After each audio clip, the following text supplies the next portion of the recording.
I'd say with the geopolitical uncertainty right now, if you kind of look beyond that, I would agree with you. I think there's probably a better case to be made for U.S. real estate than Canadian real estate at this point in terms of upside in the long term. Once you're settled there and you've got stuff figured out from your corp and like the cash flow of your buildings or whatever, your assets, it probably makes it a whole lot easier to jump into that next one and next one. It's just a bigger opportunity base. It's like when you go to a bigger city, there's more stuff turning, there's more people doing it. It's the same thing with the States, even like it's just 10 times the size. Hey everyone, thanks for tuning into the Canadian Private Lenders Podcast, a show covering the private lending industry, the mortgage broker space, and the Canadian economy. Your hosts are Neal Andreino and Ryan MacNeil. Enjoy.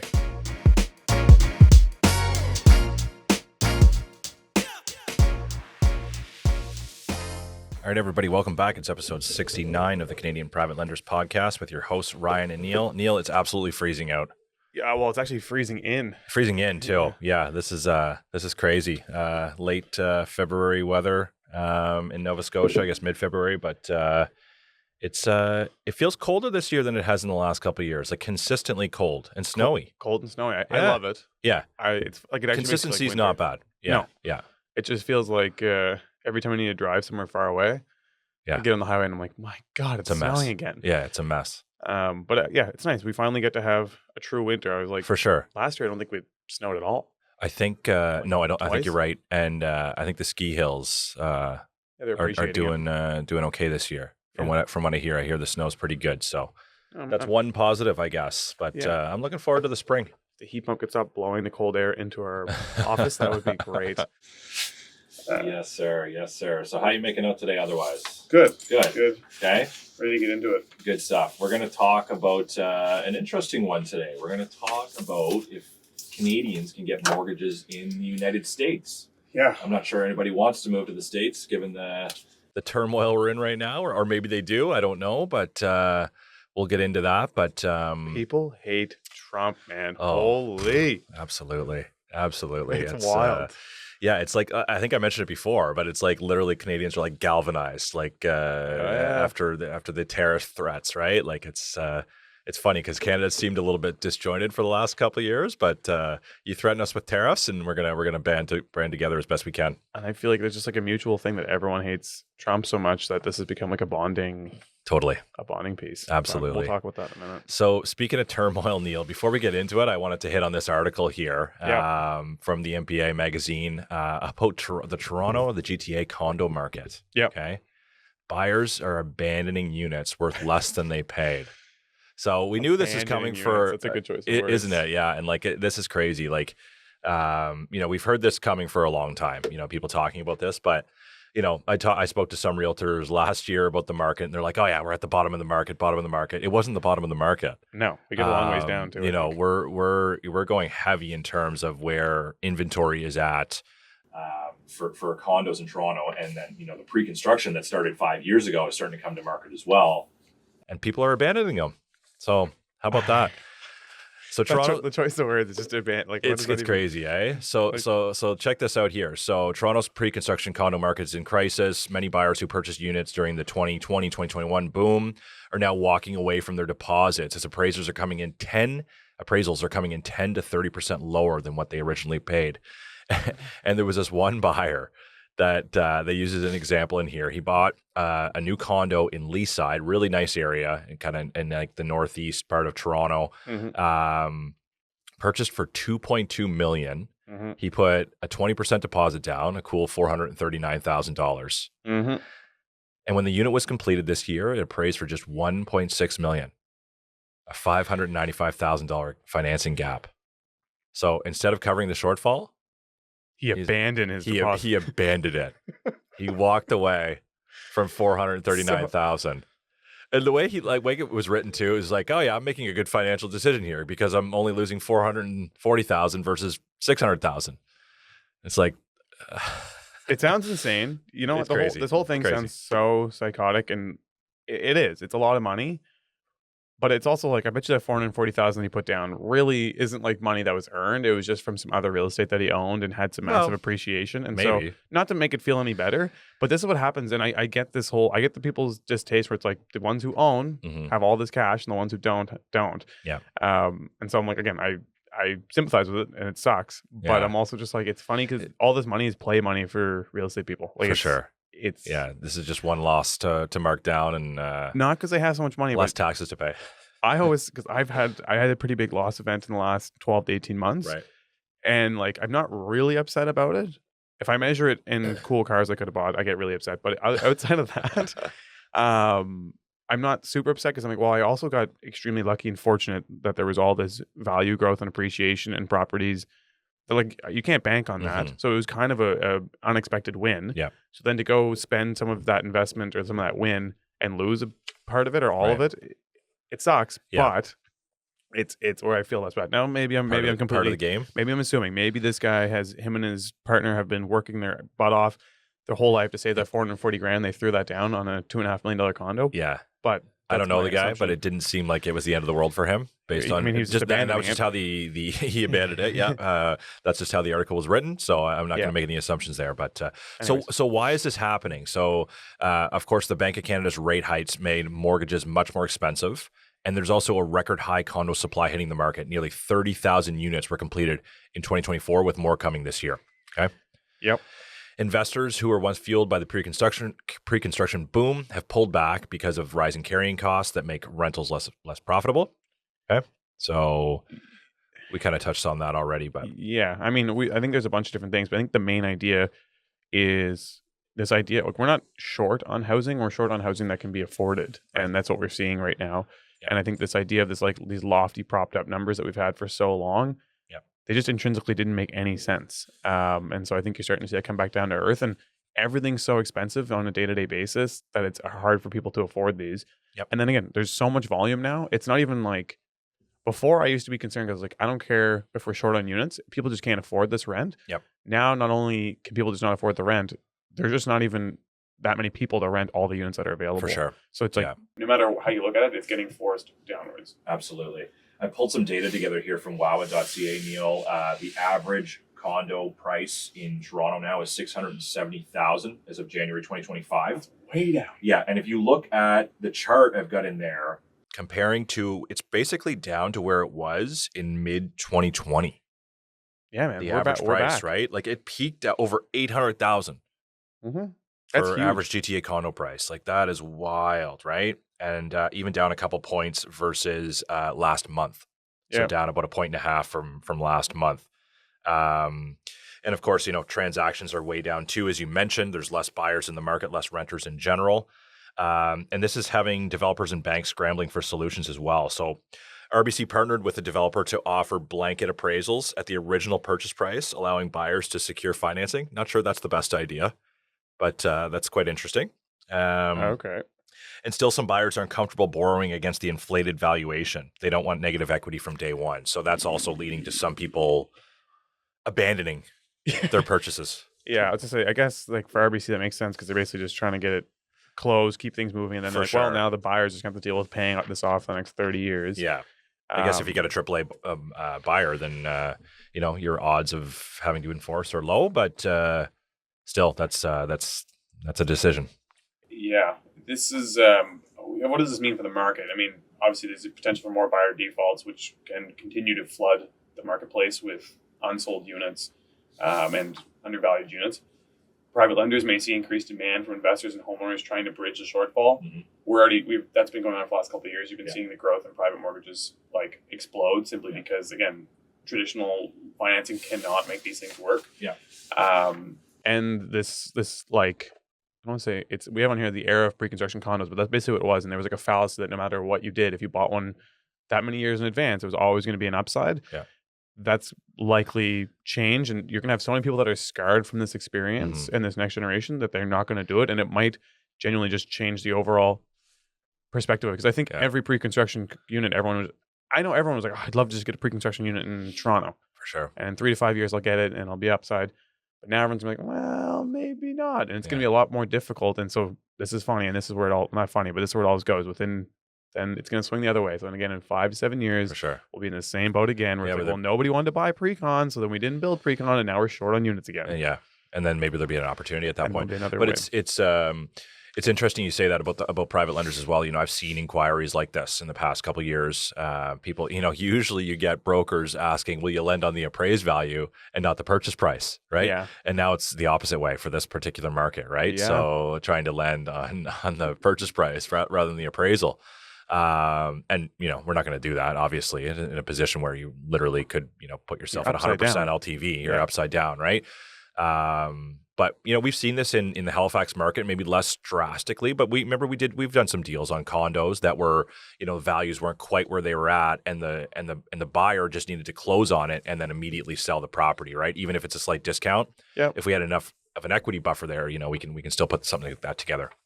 My biggest thing with all of this that I think is more concerning is what that discount is going to do to the rest of the market. Because if you look at if the average unit's down from 820 down to 670, that means they've probably wiped out hundreds of billions of dollars of equity off of people's books.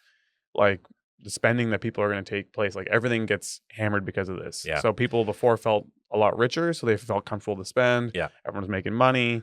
Some people were actually liquidating, actually getting physical cash. Mm-hmm. Now with this, people are actually losing money. Like, what's the ripple effect? Right? So Does Toronto Maple Leafs tickets finally become less than $800 a ticket? Like, is that not happening?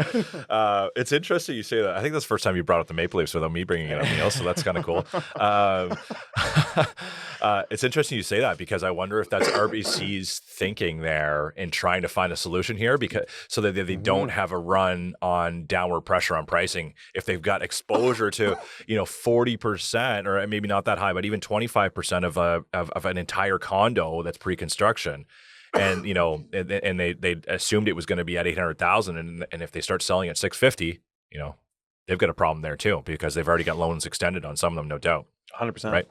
So, well, that was kind of interesting, Neil. But let's transition into our topic of the day. We're going to talk about whether Canadians can get mortgages in the U.S. And I know this is going to be an interesting one for you, Neil. I know you've kind of explored the U.S. market here, but so curious to get your opinion. But we're going to try to give you a kind of a cross-border guide here.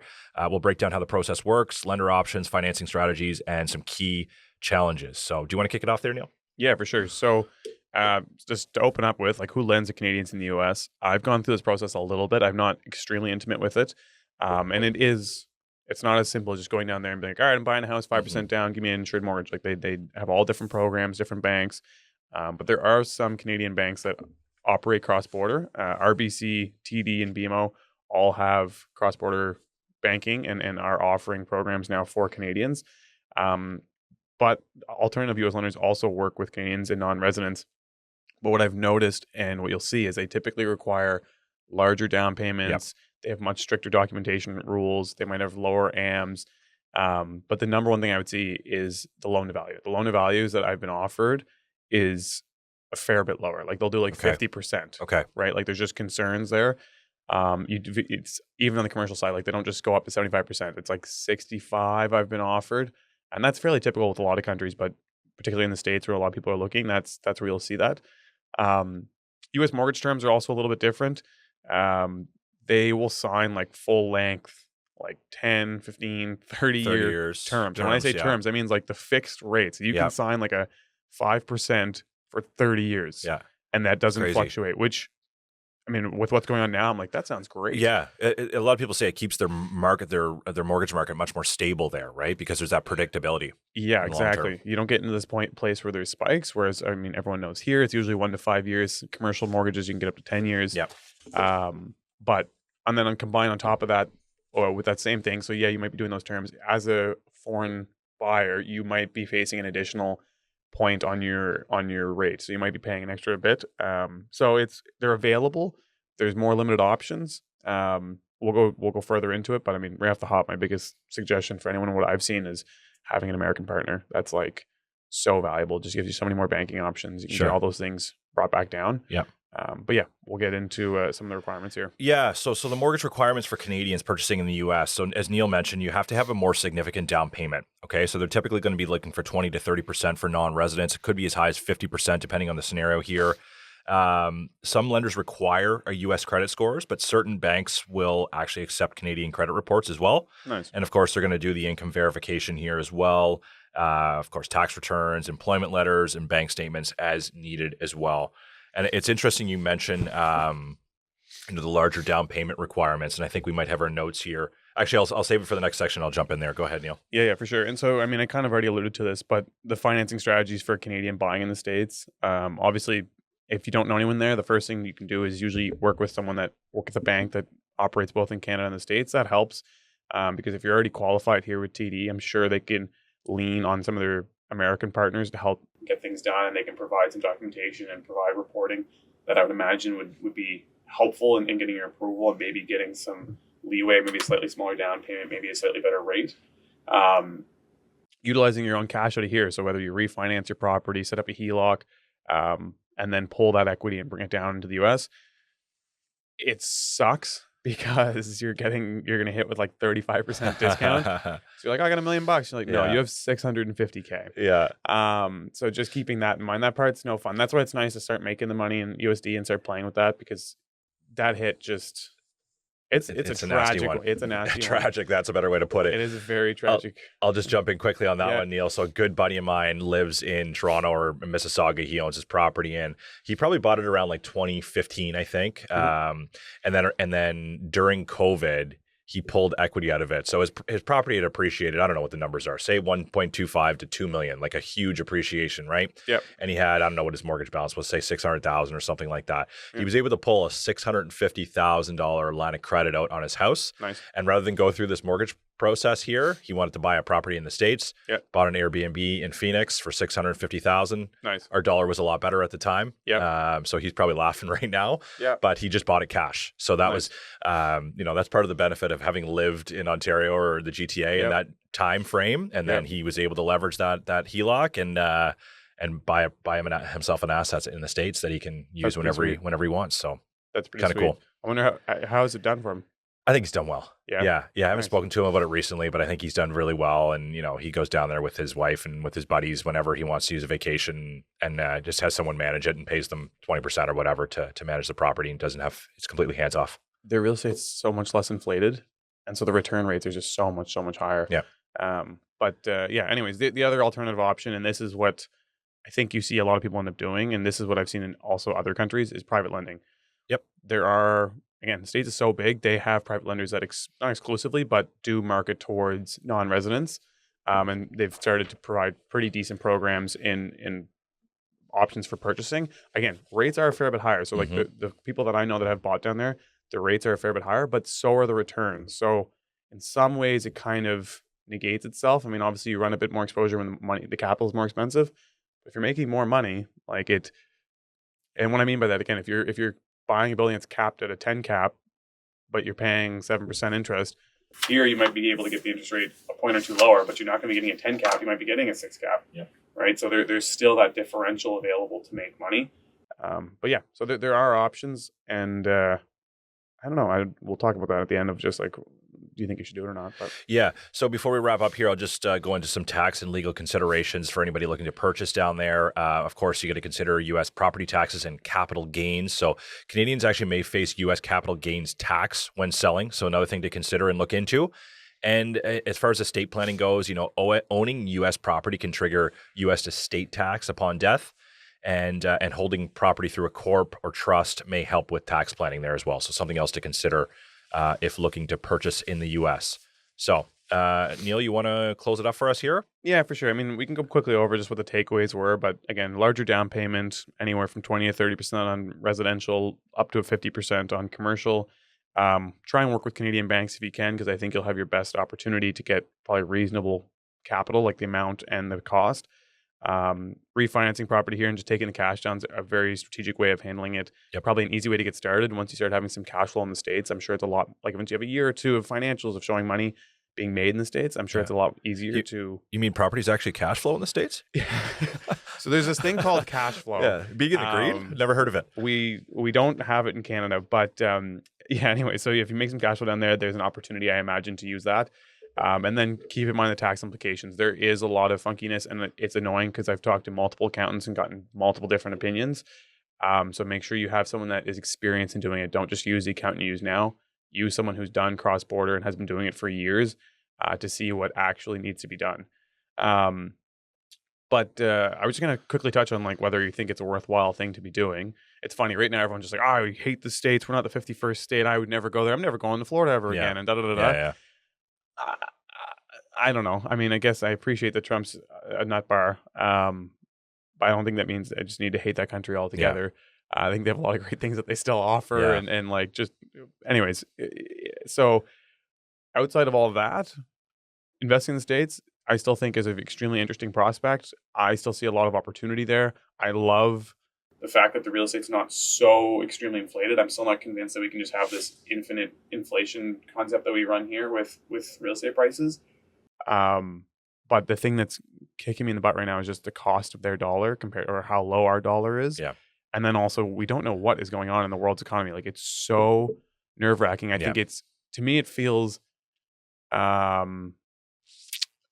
guess it's just a high amount of risk to purchase assets that are straddled with that much debt when we just have no indication of where the economy is going. Yeah, I'd say with the geopolitical uncertainty right now, if you kind of look beyond that, I would agree with you. I think there's probably a better case to be made for U.S. real estate than Canadian real estate at this point in terms of upside in the long term. I personally probably wouldn't do it just because I don't want that added complexity and, having to be there. I'd like to actually be, physically able to go and visit the property if I ever had to. It's interesting. Remember the guy I got you to follow on Instagram, Matt Peace, I think it is. The guy absolutely hates Canada. He's Canadian and he moved down to Florida he was a real estate investor and done, hundreds of flips or whatever it was. And then, he just realized there was no margin in it and then moved to Florida. And then all of his videos, he does it really well. Like, it's entertaining, but like he just absolutely trashes Canada on every post. But we should get him on if he'd be interested. It'd be kind of cool to get his perspective. But that would be interesting. Yeah. And I mean, it's hard. Every person I know that's gone down, I don't know a single person that's like, I went down there and it came back because it sucked. Yeah, for sure. When it comes to investing, they divest from their Canadian assets. And very quickly, they typically are like, well, like, why am I holding on to this? I can just move down here and do way better. I think you made a good point in that, once you're settled there and you've got stuff figured out from your corp and like the cash flow of your buildings or whatever, your assets, it probably makes it a whole lot easier to jump into that next one. It's just a bigger opportunity base. It's like when you go to a bigger city, there's more stuff turning, there's more people doing it. It's the same thing with the States, even like it's just 10 times the size. Well, and that's exactly it too, right? So you actually have that built-in security of those markets being more populated, right? So there's just more people seeking out those properties, right? So exactly. But I think that's it for today. Anything else, Neil? No, I think I just want to warm up. Yeah, me too. And everybody, make sure you tune in next week. We're going to have Derek Serra, the president of Westboro MIC, a huge MIC in Ontario, Ottawa-based. So that should be a really fun discussion with him, and hopefully we'll get more of our Ontario listeners engaged on that one. And we appreciate you guys tuning in. Thanks, guys. Thanks for listening, guys. It's Neil, your co-host and co-founder at Keystone Mortgage Investment Corp and Director of Investor Relations. I'm also a real estate agent, real estate investor, and business owner. And your co-host and co-founder of Keystone Mortgage Investment Corporation, Ryan MacNeil. Keystone MIC is licensed under the Mortgage Regulations Act of Nova Scotia, license number 3000844, and through FCMB, license 89280. Keep in mind, the views of this podcast are for informational purposes only and are not financial advice.